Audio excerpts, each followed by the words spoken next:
16 अगस्त को भगवान श्री कृष्ण का जन्मदिन मनाया जाएगा। भगवान श्री कृष्ण की लीलाएं और कहानियां काफी दिलचस्प और सीख देने वाली होती हैं।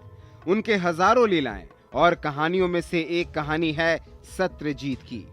द्वारका में एक आदमी था जिसका नाम था सत्यजीत। वो भगवान सूर्य का बहुत बड़ा भक्त था।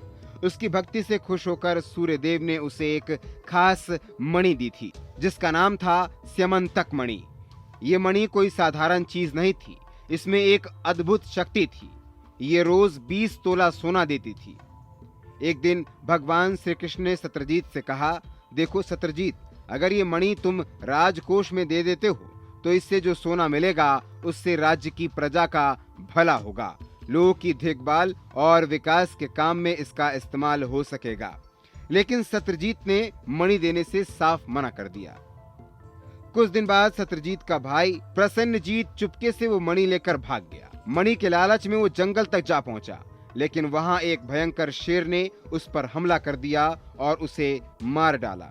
शेर ने उसका शव खा लिया और मणि जंगल में ही वहीं पर गिर गई। जब सत्यजीत को अपने भाई का पता नहीं चला और मणि भी गायब थी, तो उसने बिना सोचे समझे श्री कृष्ण पर आरोप लगा दिया कि कृष्ण ने ही मणि चुराई है और मेरे भाई की हत्या कर दी है। ये सुनकर पूरे नगर में हलचल मच गई। श्री कृष्ण पर चोरी और हत्या जैसे बड़े कलंक लगे। लेकिन श्री कृष्ण ने गुस्सा करने के बजाय शांत रहने का रास्ता चुना। उन्होंने सोचा कि सच्चाई सामने लानी ही होगी। वो सीधे जंगल की ओर निकल पड़े। जंगल में चलते चलते उन्हें शेर के पैरों के निशान मिले और पास में हड्डियों का ढेर पड़ा था। कृष्ण ने समझ लिया कि प्रसेनजीत को शेर ने मार डाला है और मणि यहीं कहीं होनी चाहिए। मणि की तलाश करते करते कृष्ण एक गुफा तक पहुंच गए। इस गुफा में जामवंत रहते थे, वही जामवंत जो भगवान राम के समय थे। कृष्ण ने जामवंत से मणि मांगी, लेकिन उन्होंने देने से इनकार कर दिया। दोनों के बीच जोरदार युद्ध हुआ जो कई दिनों तक चला। आखिरकार कृष्ण की जीत हुई। तभी जामवंत ने पहचान लिया कि ये तो श्री राम के ही अवतार हैं। उन्होंने तुरंत मणि श्री कृष्ण को सौंप दी और अपनी बेटी जामवंती का विवाह श्री कृष्ण के साथ कर दिया। द्वारका लौटकर कृष्ण ने मणि सत्यजीत को वापस कर दी और पूरी कहानी सबके सामने रख दी। सत्यजीत को अपनी गलती का एहसास हुआ और उसने कृष्ण से माफी मांगी।